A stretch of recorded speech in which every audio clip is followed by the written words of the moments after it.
Sister Wives Robyn Brown caught stealing from Janelle. Sister Wives' rebranding of Robyn Brown doesn't appear to be accepted by fans. Instead, people are seeing more and more evidence that she lies and compromises her morals frequently. Recently, fans caught Robyn red-handed. They see she is stealing from her sister wives after evidence of her taking directly from Janelle Brown. Robyn Brown's character is taking a beating. Undeniably, Sister Wives is trying to help Robyn Brown get a better image, but fans are seeing too many red flags. With years of footage that make fans think Robyn is manipulative, it is difficult to turn a new leaf. Not only have they witnessed lies and seen more proof that she habitually lies, but she also seems to go out of her way to strike out at Janelle Brown. In earlier years, she tried to embarrass her, but her plan backfired.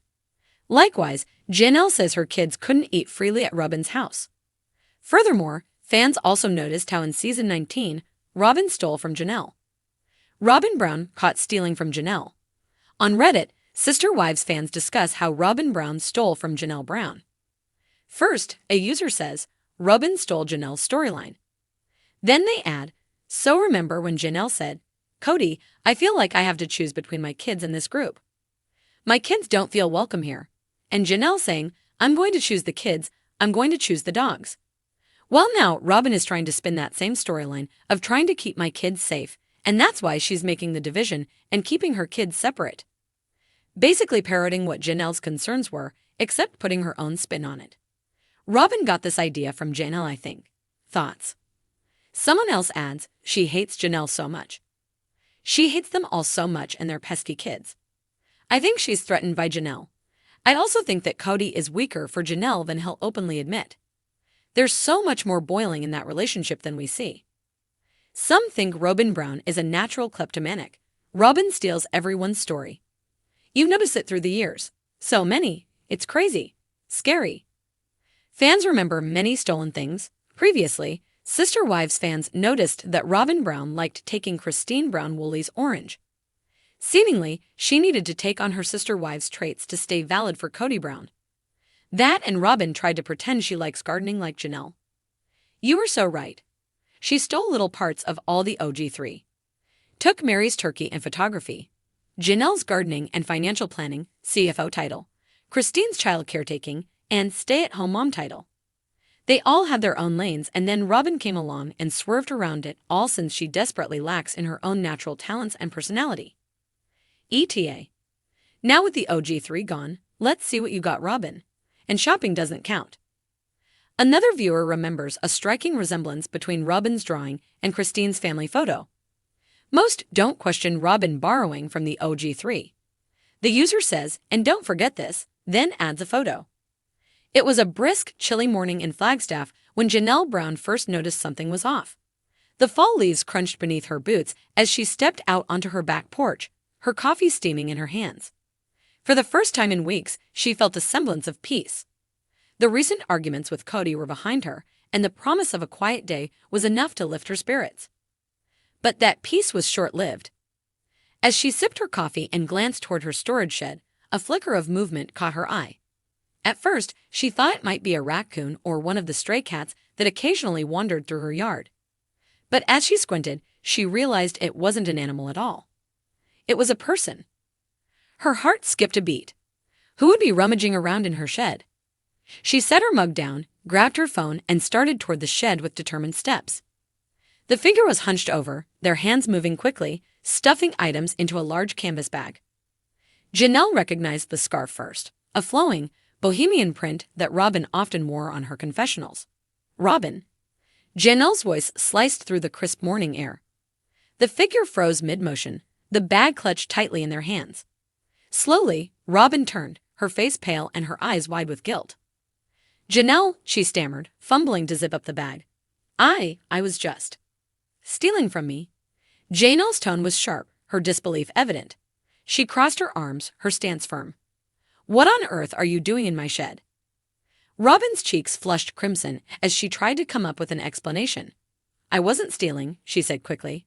I needed some things and I thought maybe you wouldn't mind. Janelle glanced past Robyn to see what exactly was in the bag. Sticking out of the top were several items she recognized immediately. A set of power tools she had bought for fixing up her RV. a stack of canned goods she had stored for emergencies, and, most baffling of all, her favorite cast iron skillet. "You needed my skillet?" Janelle asked, her voice dripping with sarcasm. Robyn fumbled for words. "Well, you weren't using it," she mumbled, avoiding Janelle's piercing gaze. Janelle shook her head, utterly dumbfounded. "Robyn, if you needed something, you could have just asked. Why sneak around like this? Why?" She stopped mid-sentence, realization dawning on her. "Does Cody know about this?" Robyn's silence spoke volumes. "Oh, I see," Janelle said, her voice rising. "This is about him, isn't it? He sent you here, didn't he? You're his little errand girl, cleaning up his messes as usual." Robyn's eyes filled with tears, but Janelle was too angry to care. For years, she had watched Robyn play the victim, using her tears to manipulate Cody and everyone else. But this time, Janelle wasn't buying it. "I didn't want to do this," Robyn finally admitted, her voice trembling. "But Cody said we needed the tools, and I knew you'd never agree to lend them to us after everything." Janelle let out a bitter laugh. "You're right about that. After everything Cody's put me through, you're lucky I don't call the cops on you right now." Robyn flinched, but Janelle wasn't finished. "You two have taken enough from me already," she continued, her voice steady and strong. "My time, my energy, my money, you name it. And now you think you can just waltz onto my property and take whatever you want. Not anymore." Robyn's tears spilled over, but Janelle was unmoved. She stepped closer, snatched the bag from Robyn's hands, and dumped its contents onto the ground. "You want tools? Go buy your own," Janelle snapped. "You want food? There's a grocery store down the road. And if you need a skillet, guess what? They sell those too." Robyn stood there, looking small and defeated as Janelle gathered up her belongings. "I'm sorry," Robyn whispered, but Janelle didn't respond. Instead, she turned on her heel and walked back toward the house, leaving Robyn to slink away in shame. Later that day, the story spread through the Brown family like wildfire. Cristin was the first to hear about it.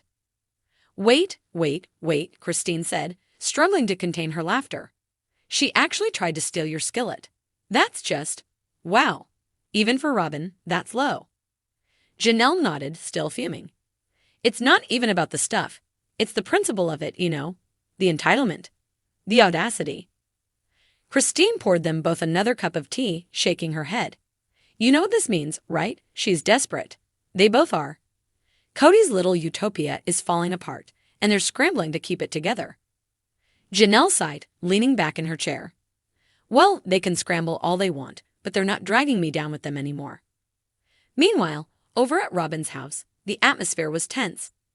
"I can't believe you got caught," Cody fumed, pacing back and forth in the living room. "Do you have any idea how this makes us look?" Robyn sat on the couch, her face buried in her hands. "I'm sorry, okay? I thought I could just grab the stuff and get out of there before she noticed." "Well, you didn't," Cody snapped. "And now Janelle's probably telling everyone about it. Do you know how embarrassing this is for me?" "For you?" Robyn looked up, her eyes flashing with anger. "What about me? I'm the one who had to go over there and do your dirty work." Cody stopped pacing, stunned by her outburst. "My dirty work? You agreed to help." "I agreed because you begged me to." Robyn shot back. "You're the one who's been blowing through money like it's nothing. You're the one who put us in this mess." The room fell silent as the weight of her words hung in the air. For once, Cody had nothing to say.